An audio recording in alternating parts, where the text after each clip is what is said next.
So we've talked a lot about nutrition, certainly at the foundation to a healthy exotic companion mammal. One of the things that I don't always think we do a good job, at least we as veterinarians and sometimes as owners, of talking about is enrichment. These animals in the wild, again, whether we're talking about rats or mice or hamsters or rabbits, spend a huge percentage of their day foraging for food, looking for their next meal, evading predators, physically being enriched and moving around, mentally being stimulated by their environment. When we bring these guys into captivity, we remove a lot of those physical and mental stimulatory factors. So we need to think outside the box and say, what are safe things that we can do or provide to them to stimulate them to be active, to stimulate them to be enriched?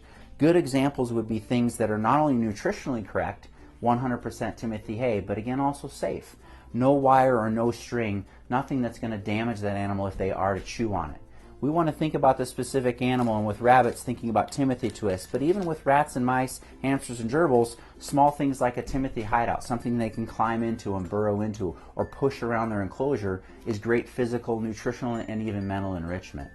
Speaking specifically about physical, again, giving them a larger space. So things like an exercise pen, a larger area where that animal can be more active and move around.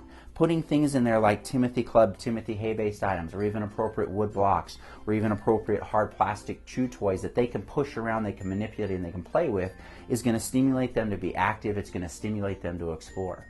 Some of the best enrichment we can do is one-on-one enrichment with you, where you get down on the floor with them, you interact with them, you play with them, you socialize with them, giving them not only that physical well-being, but also that mental stimulation.